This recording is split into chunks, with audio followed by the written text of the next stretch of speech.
Bonjour, voici la table Polti, qui est donc un matériel professionnel. Nous voyons le moteur qui sert à l'aspiration ou au soufflage, on verra ça plus tard. La grille qui permet de poser le linge. Donc, possibilité de régler la planche entre 85 cm de hauteur jusqu'à 1 mètre de hauteur de travail. Matériel très large, stable, donc la fameuse grille que je vous parlais.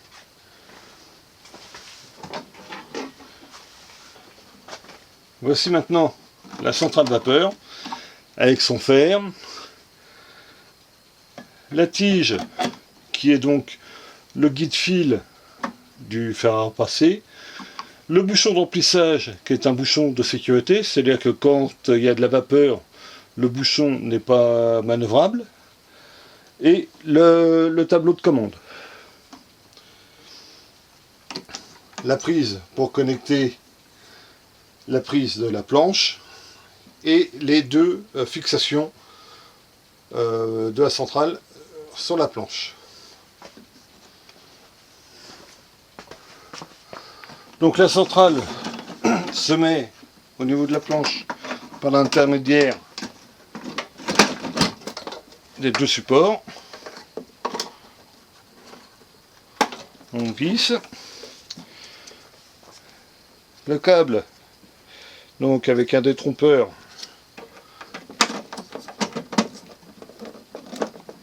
est mis. On clipse. Vous êtes en sécurité. Vous pouvez donc maintenant mettre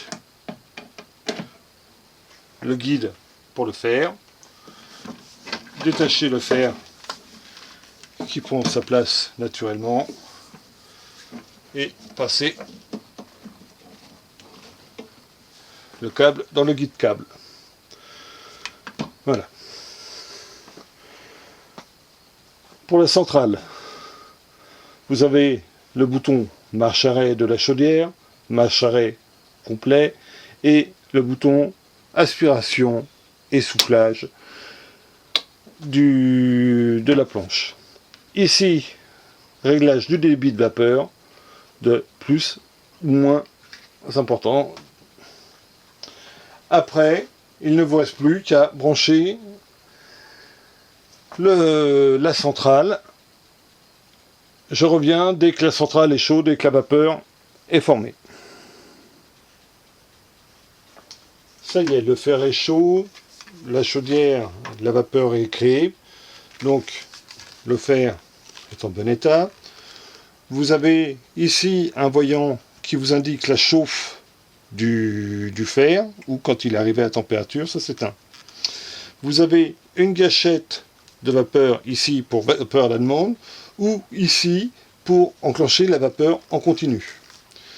Comme tout à l'heure, je vous disais, le bouton ici permet de régler le débit de vapeur. Donc je vais le mettre vapeur en continu. Donc là, j'avais fermé la vapeur. On voit quasiment pas de vapeur qui s'échappe. Et voilà.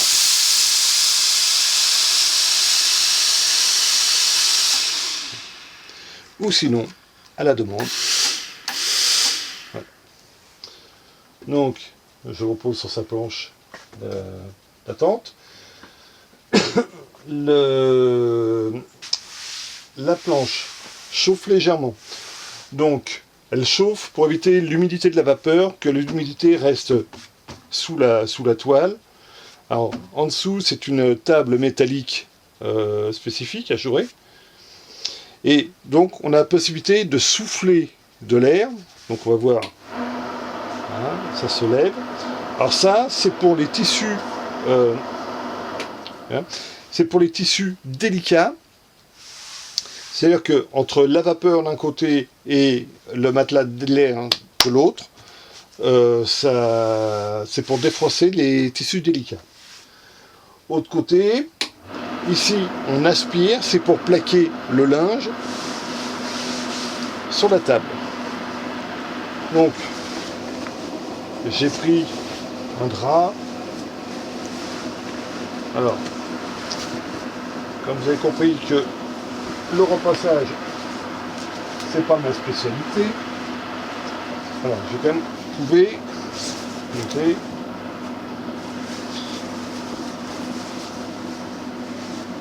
Si je peux éviter de faire des plis, ça sent aussi bien. Voilà. Que malgré l'épaisseur de tissu,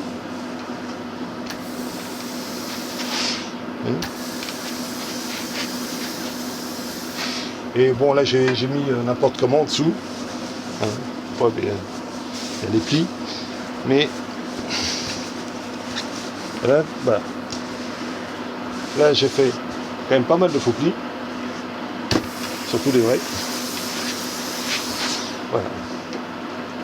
Et la vapeur que j'ai mis, c'est ça,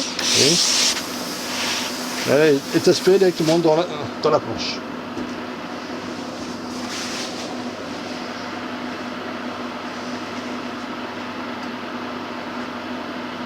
Donc, une fois que vous avez terminé, bah, vous coupez bien sûr la ventilation de la planche, vous coupez l'interrupteur de la chaudière. Voilà. Vous n'avez plus qu'à ranger le fer. Là, je vais le laisser refroidir. Tout est intégré. Voilà. Bon achat!